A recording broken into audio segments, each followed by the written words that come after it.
Hoy mga sci-fi fans! Handa na ba kayong sumisid sa isang pakikipagsapalaran sa ibang planeta? Mag-seatbelt na dahil ngayon, pag-uusapan natin ang pangarap ni Patani labanan sa planetang Garapata. Isipin nyo, gigising kayo sa isang planetang puno ng panganib at kayo ang bida sa isang makasaysayang labanan. Nakaka-excite, di ba? Simulan na natin. Kaya, nandyan si Patani sa planetang Garapata, isang tigang na mundo sa ilalim ng pamumuno ng isang masamang reyna. Mabigat ang hangin at ang paligid.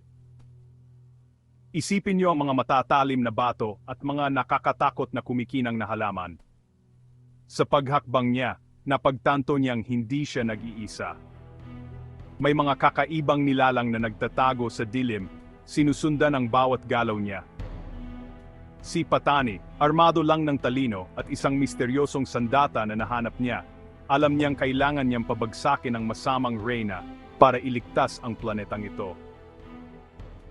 Sa pagtahak niya sa mapanganib na lupain, nakaranas siya ng mga mababagsik na labanan. Mga mandirigmang alien, may mga nakakakilabot na anyo at nakamamatay na kakayahan, hinahamon siya sa bawat hakbang.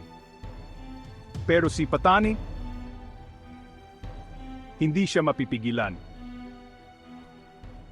Sa gitna ng madilim na kastilyo ng Garapata, nagsisimula ang huling paghaharap. Ang masamang reyna, napalilibutan ng kanyang mga tauhan, naghihintay. Nakakakuryente ang paligid, at ramdam mo ang tensyon sa hangin. Naglaban sila sa isang epikong bakbakan, mga laser beam at energy blast ang nagpapailaw sa silid. Nang tila wala ng pag-asa, nahanap ni Patani ang isang panloob na lakas na hindi niya alam na meron siya. Sa isang malakas na atake, tinalo niya ang reyna at winakasan ang kanyang pamumuno ng takot. Ang mga alien na nilalang, dating mga kaaway, ngayon ay yumuyuko sa pasasalamat. Pero hindi pa tapos ang adventure. Sa pagbukas ng isang portal, tinatawag siya pabalik sa mundo ng mga tao. Huling tiningnan ni Patani ang ngayon ay mapayapang planetang Garapata. Humakbang siya sa portal at nagising sa sarili niyang kama, mabilis ang tibok ng puso. Panaginip lang ba ito? O isang sulyap sa ibang realidad? Ano sa tingin niyo? Makakaligtas ba kayo sa isang labanan sa planetang Garapata?